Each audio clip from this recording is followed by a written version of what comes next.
Halo semuanya, saya Fia Ditya Harinda, NIM 1954136, mahasiswa semester 4 Program Studi Pendidikan Matematika, Fakultas MIPA Universitas Negeri Manado.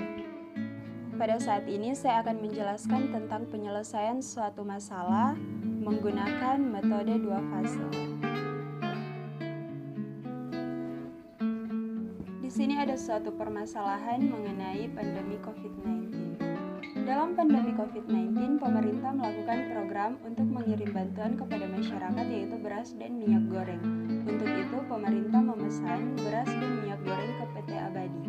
PT Abadi memproduksi mengolah beras dan minyak goreng dengan pembuatan sebagai berikut. Untuk pengemasan beras membutuhkan waktu 8 jam kerja, sedangkan untuk minyak goreng membutuhkan waktu 6 jam kerja. Untuk pensterilan beras membutuhkan waktu 3 jam kerja, sedangkan untuk pensterilan minyak goreng membutuhkan waktu 2 jam kerja. Jumlah waktu yang dibutuhkan untuk pengemasan beras dan minyak goreng adalah lebih dari sama dengan 480 jam. Sedangkan untuk pensterilan dibutuhkan kurang dari sama dengan 240 jam. Keuntungan perharinya untuk beras adalah 1.400.000, sedangkan untuk minyak goreng adalah 1.200.000. Berapakah keuntungan minimumnya? Penyelesaian, kita dapat membuat tabel seperti ini untuk mempermudah kita dalam menentukan model matematika masalah tersebut.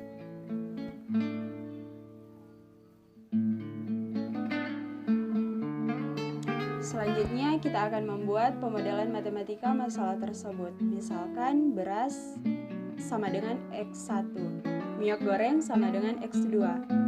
Meminimumkan Z sama dengan 1.400.000 X1 tambah 1.200.000 X2. Kendala, 8X1 tambah 6X2 lebih dari sama dengan 480. 3X1 tambah 2X2 kurang dari sama dengan 240. X1, X2 lebih dari sama dengan 0. Selanjutnya, Z sama dengan 1.400.000 X1 tambah 1.200.000 X2. Kita akan menyederhanakan bentuk ini. Kita bagi dengan 100.000 sehingga diperoleh Z sama dengan 14X1 tambah 12X2. Sehingga meminimumkan Z sama dengan 14X1 tambah 12X2, kendala 8X1 tambah 6X2 lebih dari sama dengan 480, 3X1 tambah 2X2 kurang dari sama dengan 240, X1, X2 lebih dari sama dengan 0.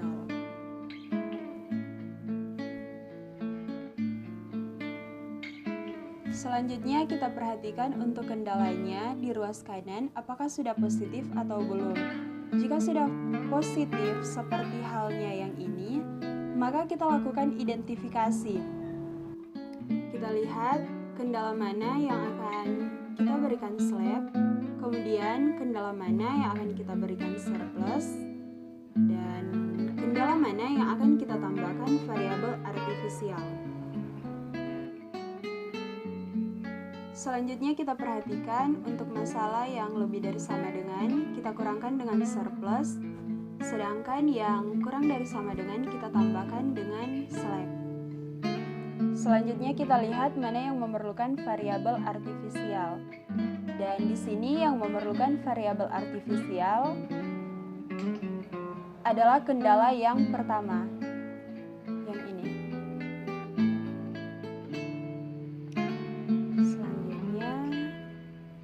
Sehingga meminimumkan Z sama dengan 14X1 tambah 12X2, kendala 8X1 tambah 6X2 kurang S1 tambah A1 sama dengan 480, 3X1 tambah 2X2 tambah S2 sama dengan 240, X1, X2, S1, S2, A1 lebih dari sama dengan 0. Setelah ini baru kita masuk pada tahapan yang berikutnya. Dalam hal ini fase yang pertama dalam metode dua fase, di mana Z-nya kita abaikan, kemudian kita ambil W-aksen. Dengan W-aksen adalah penjumlahan semua variabel artifisial artifisial, dalam hal ini A1. Dari sini, kita harus membuat variabel artifisialnya menjadi 0. Agar variabel artifisialnya menjadi 0, kita mengaitkan dengan kendala yang pertama. Langsung kita jumlahkan sehingga diperoleh hasil W aksen tambah 8x1 tambah 6x2 kurang S1 sama dengan 480. Nanti kita akan peroleh tabel seperti ini. Sekarang kita lakukan metode simplex untuk masalah meminimumkan. Kita lihat variabel mana yang akan masuk basis dengan memperhatikan baris yang ini. Selanjutnya kita lihat positif mana yang paling besar. Dalam hal ini 8. Jadi X1 nantinya yang akan masuk basis. Nah, X1 akan masuk ke mana? Kita cek rasionya. Selanjutnya kita perhatikan tabel yang di bawah. 480 bahagi 8 hasilnya 60. 240 bahagi 3 hasilnya 80. Kita lihat positif yang terkecil, itu adalah 60. Jadi X1 akan masuk ke A1 dan A1 akan meninggalkan basis. Selanjutnya kita lakukan operasi baris untuk mengubah 8 yang ini menjadi 1, 8 yang ini menjadi 0, dan 3 yang ini menjadi 0. Pertama, ganti A1 pada baris basis dengan X1. Baris baru X1 sama dengan baris A1 bahagi 8. Jadi hasilnya 0, 1, 3/4, negatif 1/8, 1/8, 0, 60. Itu merupakan baris baru X1. Selanjutnya, baris baru W aksen sama dengan baris W aksen kurang 8 kali baris baru X1. Jadi hasilnya 1, 0, 0, 0, negatif 1, 0, 0. Selanjutnya baris baru S2 sama dengan baris S2 kurang 3 kali baris baru X1. Hasilnya 0, 0, negatif 1/4, 3/8, negatif 3/8, 1, 60. Setelah kita melakukan operasi baris, kita memperoleh tabel yang ini. Dapat kita lihat bersama bahwa dia sudah mencapai tabel yang optimal, karena di sini sudah tidak ada yang bernilai positif. Kemudian kita perhatikan W aksennya. Di sini W aksennya sama dengan 0. Maka karena W aksennya sama dengan 0, kita bisa masuk ke dalam fase yang kedua. Jadi ingat, apabila kita menemukan dia dalam kondisi yang optimal dan lebih dari 0, maka dia tidak memiliki solusi yang visible.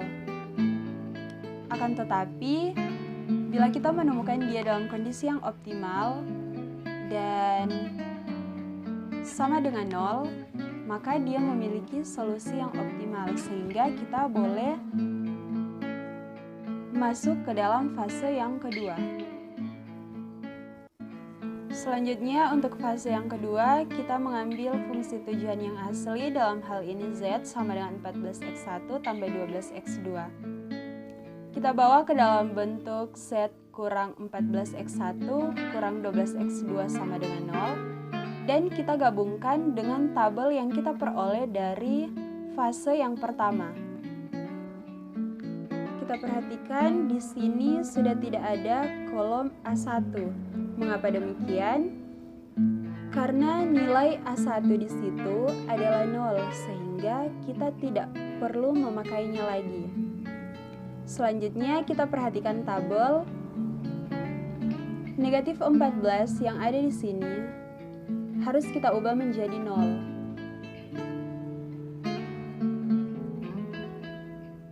Untuk mengubah negatif 14 menjadi 0, maka kita lakukan operasi baris. Baris baru Z sama dengan baris Z kurang negatif 14 kali baris X1. Jadi diperoleh hasil 1, 0, negatif 3/2, negatif 7/4, 0, 840. Sehingga kita peroleh tabel yang ini, sehingga kita dapat penyelesaiannya, yaitu Z sama dengan 840, X1 sama dengan 60, X2 sama dengan 0, S1 sama dengan 0, S2 sama dengan 60. Selanjutnya kesimpulan. Sebelumnya pada penyelesaian awal dengan menggunakan metode 2 fase, fungsi tujuan Z dibagi dengan 100.000 dengan tujuan agar lebih sederhana, sehingga memudahkan kita dalam pengerjaan. Oleh karena itu, hasil penyelesaian akhir dari Z juga harus dikalikan dengan 100.000, sehingga menjadi Z sama dengan 840 kali 100.000 sama dengan 84 juta. Jadi keuntungan minimumnya adalah 84 juta rupiah.